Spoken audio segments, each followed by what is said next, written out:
स्वागत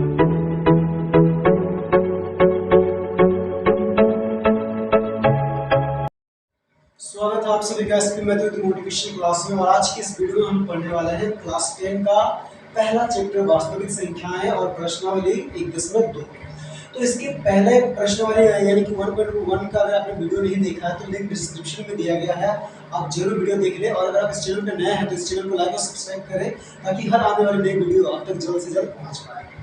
तो चलिए, पहला क्वेश्चन क्या है, निम्नलिखित संख्याओं को उनके अभाज्य गुणनखंडों के गुणनफल के रूप में व्यक्त कीजिए। देखिए यहाँ पे 4-5 क्वेश्चन दिए गए हैं, ये संख्याओं को क्या करना है, अभाज्य गुणनखंडों के गुणनफल के रूप में उनको दिखाना है। तो बहुत ही आसान क्वेश्चन है। तो चलिए हम लोग एक नंबर का हल करते हैं। एक नंबर क्या है, 140। तो क्या करेंगे, 140 को तोड़ेंगे। ये किससे जाएगा, 2 से। काटने का नियम पता है आपको, कोई भी संख्या 2 से कैसे भाग जाएगा, अगर उस संख्या के लास्ट में इकाई का 0, 2, 4, 6 या 8 रहेगा तो वो 2 से जाता है।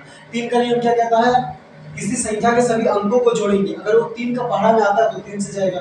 और 5 का नियम क्या कहता है, किसी संख्या के लास्ट में अंक इकाई में अगर 0 या 5 रहता है तो वो 5 से भाग जाता है। तो मेन 2, 3 और 5 का नियम याद रखते हैं। उसके बाद क्या करते हैं, अगर कोई संख्या नहीं भाग जाता तो 7 से भाग करके देखते हैं। 11 का भी नियम है, 11 से भाग करके चेक कर सकते हैं। फिर 13 से, 17 से, 19 से, 23 से, ऐसे करके हम लोग मतलब भाग करके देखना पड़ता है। तो ये 2 से भाग जाएगा क्योंकि लास्ट में 0 है, तो 2 सत्ते 14, फिर 0, फिर 2 से जाएगा, लास्ट में 0 है तो 2 दिया 6, 7 से 6 ले तो 1, 1 और 5 पूरे 2 बचे 10। अब देखिए ये 2 से नहीं जाएगा, फिर चेक करेंगे क्या 3 से जाएगा। तो 3 का नियम क्या कहता है, सबको जोड़िए, 5 और 3 8। 3 का नियम पहाड़ में 8 आता नहीं आता, यानी कि 3 से नहीं जाएगा। ये देखिए इसके लास्ट में 5 है तो ये 5 से जाएगा, 5 सत्ते 35, फिर ये 7 एकम 7। तो 140 बराबर क्या आया, कितने गुणनखंड आए, 2 गुना 2 गुना 5 गुना 7। हम लोग 1 को नहीं लिखते हैं, तो यहाँ पे 2 कितना बार आया है, 2 आया है 2 बार। तो 2 का घात 2 गुना 5 गुना 7, तो यही हो गया हमारा आंसर। ठीक है, तो इसी तरह बी नंबर में बहुत आसान है। 156 दे देखिए 2 से जाएगा, लास्ट में 6 है। फिर देखिए 6, 5, 11, 12, ये 3 से भी जाए तो बहुत आसान आप समझ जाएंगे। ये वाला क्वेश्चन भी देखिए आसान, लास्ट में 5 है तो 5 से जाएगा। और 8, 2, 10, 5, 15, 3, 18, ये 3 से भी जाएगा, ये 3 और 5 से जाएगा। फिर आखिरी में देखिए किससे जाएगा। तो ये दोनों हम लोग क्या करते हैं, छोड़ देते हैं। आपको बना लीजिए, बहुत ही आसान है, डी और ई बनाते हैं। डी नंबर में क्या है, 5005।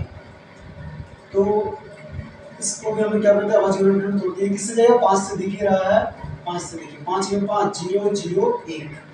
अब क्या है, ये 5 से नहीं जाएगा, ये 2 से भी नहीं जाएगा, 1 से भी नहीं जाएगा। तो इसके बाद हम क्या करेंगे, जब कोई संख्या 2, 3 और 5 से नहीं जाता है तो उसको 4, 6 से चेक नहीं करना, 7 से चेक करना। अगर हमको 7 से चेक करना, 7 एकम 7, 10 से 7 गए तो 3, 3 और 0 30, तो 7 चौके 28। अब 28 से 30 घटे तो 2, 2 और 1 21, तो 7 21, यानी कि ये 7 से जा रहा है। अब अगर 7 से नहीं जाता तो क्या करते हैं, 11 से चेक करते हैं। फिर 11 से नहीं जाता तो 13 से, 13 से नहीं जाने से 17 से, 19 से, 23 से, ऐसे करके हम चेक कर सकते हैं। तो देखिए 7 एकम 7, ये 10 से 7 घटे तो 3, 3 और ये 0 में कितना बन गया 30, तो 7 चौके 28। अब 30 से 28 घटे तो 2, 2 और ये 1 कितना हो गया 21, तो 7 दिया 21। ठीक है, अब ये किससे जाएगा, 7 दूनी 14, देखिए ये 7 से तो नहीं जाएगा, ये 14 जाएगा, लेकिन 3 बच जाएगा। ठीक है, तो देखिए ये भी 7 से नहीं जाएगा, 3 से 4, 3 7 और 1 8, 3 से नहीं जाएगा, 5 से बिल्कुल नहीं जाएगा। अब 11 से चेक करते हैं। 11 का नियम पता है, 11 का नियम में क्या होता है ना, देखिए यहाँ पे 3 संख्या 1 2 3, तो ये 1 है और ये पहला स्थान है, दूसरा तीसरा। तो क्या करते हैं, विषम अंकों के सभी अंकों को एक साथ जोड़ते हैं और सम स्थान के सभी अंकों को एक साथ जोड़ के क्या करते हैं, घटाते हैं। अगर 0 11 22 33 आएगा तो वो 11 से भाग जाएगा। तो देखिए यहाँ पे विषम स्थान क्या है, ये 1 है, ये 2 है, ये 3, तो 1 और 3 विषम स्थान है। तो 1 और 3 में क्या है, 1 और 3 दोनों को जोड़े तो 4, 4 से ये 4 को घटाएंगे तो 0, यानी कि ये 11 से जाएगा। तो 11 एकम 11, 14 से 11 घटाए तो 3, 3 और ये 3 33, तो 11 दिया 33। ठीक है, अब ये किससे जाएगा, 13 से, 13 एकम 13। तो 5005 बराबर क्या आया, 5 गुना 7 गुना 11 गुना 13। ठीक है, कोई भी संख्या 2-3 बार रिपीट नहीं हुआ, अगर जैसे यहाँ पे 2 बार रिपीट हुआ था तो 2 का घात 2 लिखे। यहाँ पे सभी संख्या एक एक बार ही है, तो हम यही आंसर। ठीक है, अब हम लोग ई नंबर बनाते हैं। ये थोड़ा ज्यादा ही मुश्किल है, यहाँ पे थोड़ा ज्यादा दिमाग आपको लगाना पड़ेगा।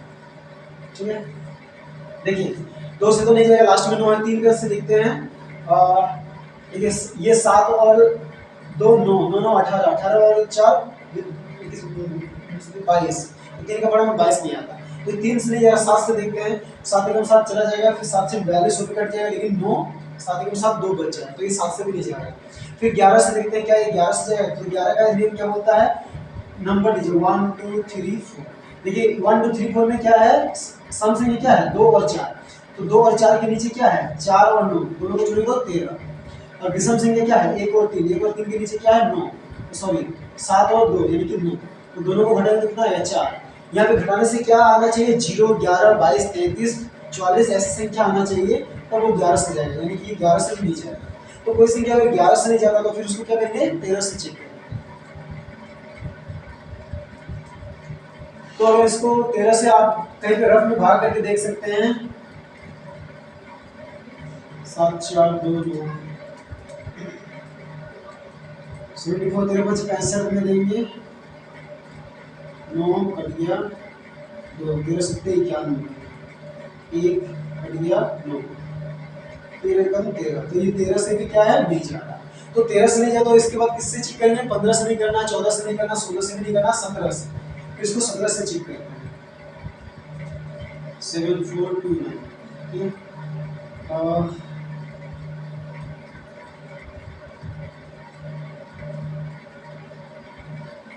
17 चौके कितना होता है 68, 17 पचे 50 से ज्यादा आ जाएगा, तो 17 चौके 68, ठीक है। 14 से 8 गया तो 6, ये कट गया, फिर ये 2, 17 दिया 51, 1 1, फिर ये 9, 17 सत्ते 149, ठीक है, यानी कि ये 17 से जा रहा है, तो 17 से कितना बार में जाएगा 437, 437। अब देखिए इसको फिर से चेक करते क्या है 3 से जाएगा, देखिए 7 3 10 और 4 14, ये 3 से नहीं जाएगा, फिर क्या 5 से तो बिल्कुल नहीं जाएगा, 7 से जाएगा, 7 6 42, 1 और 7 17 बच गया, तो ये 7 से भी नहीं जाएगा, 11 से जाएगा, 11 का देखिए 4 और 7 को 11, 11 से 3 घटाएंगे तो 8, 11 से भी नहीं जाएगा। फिर 13 से क्या ये जाएगा, 13 13 39, 40 41 42 43, यानी कि 4 और 7 47, तो ये 13 से भी नहीं जा रहा है। फिर 17 से देखते हैं क्या ये 17 से जाएगा, 17 के एक ज्यादा हो जाएगा, 17 दूनी 34, ठीक है, तो 34 अगर यहाँ पे लिखते हैं, यहाँ पे 9 और 7, 9 बचेगा, फिर 7 97, 17 का पढ़ा नहीं आता, 18 से चेक नहीं करना, 19 से चेक करना, 19 दूनी 38, 43 38 घटाएंगे तो 38 39 40 41 42 43, 5 5 और 7 57, तो 19 दिया 57, यानी कि ये 19 से जाएगा, 19 दूनी 38, ठीक है।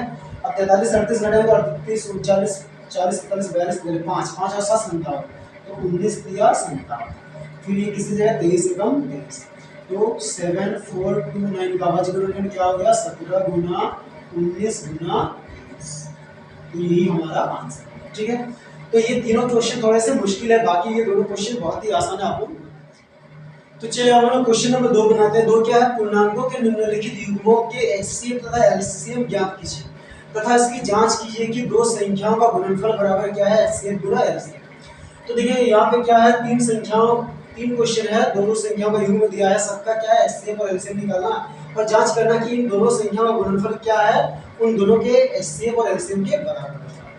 तो एक नंबर हम लेते हैं, क्या है 91 और 2 और 26, ठीक है। तो 91 को पहले तोड़ते हैं, 2 से नहीं जाएगा, 3 से जाएगा, 9 1 10 नहीं जाएगा, 5 से भी नहीं जाएगा, 7 से जाएगा, 7 एकम 7, 9 से 7 गया तो 2 2 और 1 21, तो 7 किया 21, फिर ये 13 एकम 13, फिर 26 को तोड़ते हैं तो कितना किससे जाएगा 2 एकम 2 2 3 6, फिर 13 एकम 13, ठीक है। तो आपको अभाज्य गुणनखंड आता है होगा, ठीक है, ये बचपन से लोग करते हुए आए। तो 91 को तोड़े तो कितना आया 7 गुना 13, ठीक है, और 26 को तोड़े तो कितना आया 2 गुना 13। तो एचसीएफ क्या होता है, एचसीएफ क्या होता है हाईएस्ट कॉमन फैक्टर, यानी कि जो दोनों में जो गुणनखंड समान होगा उसको क्या होता है एचसीएफ। तो ये दोनों में क्या मिला 13, तो एचसीएफ लिखते हैं। एचसीएफ किसका किसका निकाल रहे हो 91 और 26 का, तो 91 और 26 का क्या है एचसीएफ कितना है 13। अब एलसीएम, एलसीएम हम लोग किसका निकाल रहे हैं यही 91 और 26 का। तो देखिए एलसीएम में क्या करते हैं, जितना भी अलग अलग अभाज्य गुणनखंड होता है सबको लेते हैं, लेकिन अगर मान लीजिए कोई एक अभाज्य गुणनखंड यहाँ पे भी है, यहाँ पे भी है, तो कहाँ से ले? जैसे यहाँ पे भी एक 13 है, यहाँ पे भी एक 13, तो दोनों में से कहीं एक कोई एक 13 ले लेंगे।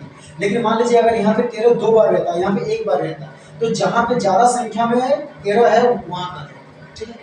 तो एलसीएम में कितना क्या लेते हैं? जितना भी अलग अलग अभाज्य गुणनखंड है सबको लेते हैं। तो यहाँ पे देखिए 7 है, 7 लिए, यहाँ पे 2 है, 2 लिए।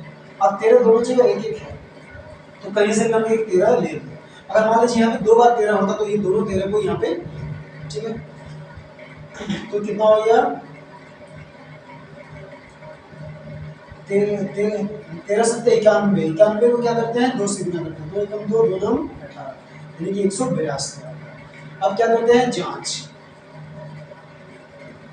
जांच में क्या करना है? हम लोग ये फॉर्मूला पहले से पढ़ते आए हैं कि दो संख्याओं का जो लॉसो गुना मोसो होता है, उन दोनों संख्याओं के गुणनफल के बराबर होता है। तो इन दोनों को किसके बराबर दिखाना है? HCF गुना LCM के बराबर, ठीक है। तो दोनों संख्या क्या क्या है?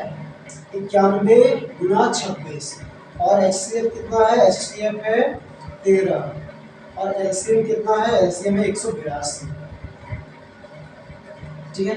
अब ये दोनों को गुना करके लिखना है और दोनों को गुना करके लिखना है, तो दोनों क्या आएगा? बराबर आएगा। तो देखिए बराबर ही आता है, ठीक है। तो हम लोग इसको गुना करते हैं। 13 दूनी 26 का 6 हाथ में रहा 2, 13 अट्ठे 104, 104 और 2 106, हाथ में रहा 10, 13 कम 13, 13 और 10 कितना हो गया? 23, यानी कि 2366, ठीक है। और ये दोनों को भी गुना करने से क्या आएगा? 2366 ही आएगा। तो क्या हो गया? प्रूव हो गया कि दोनों संख्याओं का गुणनफल जो है वो उन दोनों संख्या के एचसीएफ और एलसीएम के गुणनफल के बराबर है, ठीक है। तो इसी तरह बाकी ये बी और सी नंबर क्वेश्चन भी आप बना लीजिए, बहुत ही आसान। तो चलिए अब हम क्वेश्चन नंबर 3 बनाते हैं। 3 क्या है? अभाज्य गुणनखंड विधि के द्वारा निम्नलिखित पूर्णांकों के एचसीएफ और एलसीएम ज्ञात करना, ठीक है। तो चलिए पहला क्वेश्चन में क्या है? 12, 15 और 21। तो पहले 12 का अभाज्य गुणनखंड तोड़ते हैं। 2 से जाएगा 2 6 12, 2 तिया 6, फिर 3 एकम 3। अब 15 को तोड़ते हैं तो कितना है? 2, सॉरी ये 2 से है, 3 से 3 बचे 15, फिर 5 एकम 5, फिर 21 को तोड़ेंगे, ये 3 से जाएगा 3 से 21, फिर 7 एकम 7, ठीक है। तो 12 को तोड़े तो हमें कितना मिला? 2 गुना 2 गुना 3, ठीक है। और 15 को तोड़े तो क्या आया? 3 गुना 5। 21 को तोड़े तो क्या आया? 3 गुना 7। तो देखिए HCF क्या होगा? HCF हम लोग किसका लिख रहे हैं? 12, 15 और 21 का। तो HCF क्या होता है? जो तीनों में उभयनिष्ठ गुणनखंड होता है। तो तीनों में उभयनिष्ठ क्या है? 3, तो HCF हो गया 3। अब LCM में क्या होगा? LCM निकालना किसका? 12 का, 15 का और 21 का। तो तीनों के अभाज्य गुणनखंड में जितना भी अलग अलग संख्या है सबको लेना है। तो देखिए इन तीनों के अभाज्य गुणनखंड में क्या है? 3 है, 5 है, 2 है और 7 है। तो देखिए 2 यहाँ पे 2 बार है और कहीं नहीं है, तो यहाँ का दोनों 2 को हम लोग लेंगे, तो 2 गुना 2। अब 3 देखिए हर जगह एक एक बार है, तो कहीं से भी एक 3 हम लोग ले लेंगे। और देखिए यहाँ पे क्या है? एक अलग संख्या 5 है, और यहाँ पे एक अलग संख्या क्या है? 7। तो ये सबको गुना करने से क्या आ जाएगा? एलसीएम। तो देखिए हम गुना करते हैं, 3 5 15 और 2 गुनी 4, 15 चौके 60, यानी कि 60 को 7 से गुना करते हैं 7 6 42, यानी कि 420। तो ये हमारा आंसर हो गया एचसीएफ और ये हो गया हमारा एलसीएम, ठीक है। तो इसी तरह बाकी ये 2 क्वेश्चंस भी बन जाएगा, ठीक है। देखिए इस क्वेश्चन को जब बनाइएगा तो 17 किसने मिलेगा? 17 एकम 17, 23 23 एकम 23, 29 29 एकम 29। तो ये तीनों में जो एचसीएफ आएगा, तीनों में कोई भी उभयनिष्ठ गुणनखंड नहीं है, यानी कि ये तीनों का एचसीएफ क्या होगा? 1 होगा। और एलसीएम के लिए क्या करेंगे? ये तीनों को गुना। इस क्वेश्चन में भी वही है, देखिए 8 को तोड़ेंगे तो 2 गुना 2 गुना 2, 3 बार 2 आएगा। 9 को तोड़ेंगे तो 3 गुना 3, यानी कि 2 3 आएगा, और 25 को तोड़ेंगे 5 गुना 5। तो इन तीनों में भी कोई भी उभयनिष्ठ गुणनखंड नहीं है, तो इन तीनों का भी एचसीएफ जो है वो कितना होगा? 1 होगा। और इन तीनों का एलसीएम क्या होगा? ये सबको गुना कर देंगे तो एलसीएम आ जाएगा, ठीक है। तो ये सबको भी आप आसानी से बना सकते हैं। अब हम क्वेश्चन नंबर 4 बनाते हैं। 4 क्या है? यदि एचसीएफ 306 और 657 बराबर 9 है, यानी कि 306 और 657 का एचसीएफ दिया है 9 है, तो बोला कि एलसीएम 306 और 657 का एलसीएम क्या है?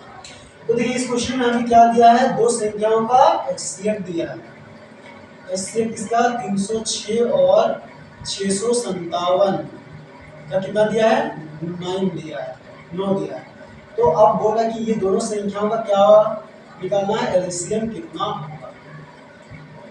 तो एलसीएम ये दोनों संख्याओं का बराबर क्वेश्चन। तो हम लोग जानते हैं कि दो संख्याओं का एचसीएफ गुना एलसीएम क्या होता है उन दोनों संख्याओं के गुणनफल के योग के बराबर होता है। तो वहीं से एक फॉर्मूला क्या बनता है